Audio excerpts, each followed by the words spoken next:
Randy, and I'm the mom behind Aunt Bindy's Bookshelf.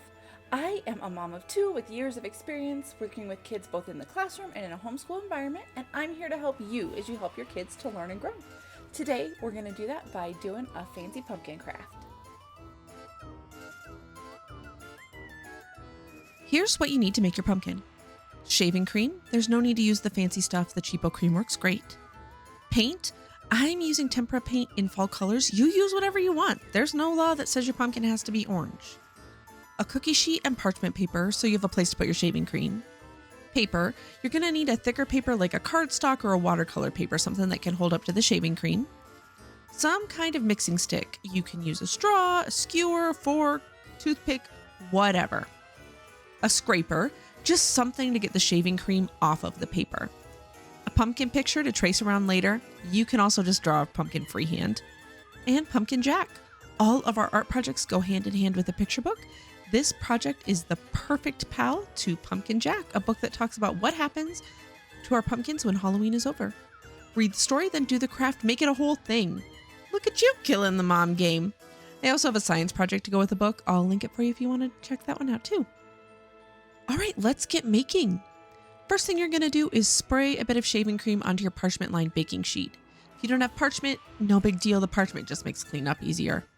Now, this is a little bit of a balancing act. You want enough shaving cream that you get good coverage on the paper, but not so much that you're scraping 3 inches of shaving cream off. Eyeball it, then spread the shaving cream to even the surface out. Next, you're going to take your paint and drop it onto the shaving cream. There is absolutely no wrong way to do this. Now's the time to let creativity shine. Use your stick, straw, whatever, to swirl, push, pull, just mix the colors however you like. This is my favorite part of process art because, again, there's no wrong way to do this. Let your kids do whatever they want to mix those colors. Now, carefully put your paper on the shaving cream. Now lift it up. See all that shaving cream? That stuff has to come off. Take the scraper and swoosh all that shaving cream off. Try to drop it on the parchment for easy cleanup. Not gonna lie, this might get a little bit messy. Now, set this aside and let it dry overnight. Once your paper is dry, take your pumpkin template and trace it onto the paper. If you'd like, you can use a little bit of painter's tape to stick the template on and make it easier for kids to trace. It's up to you. Now cut this beautiful baby out. You can stop here if you want.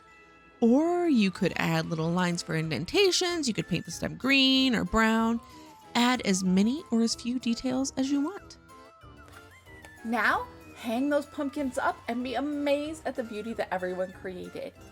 If you want more storytime crafts and science, make sure to hit the subscribe button. We do a new book every month. We do craft, science, sensory bins, facts, all kinds of fun stuff. Make sure to hit the notification bell so you come along next time.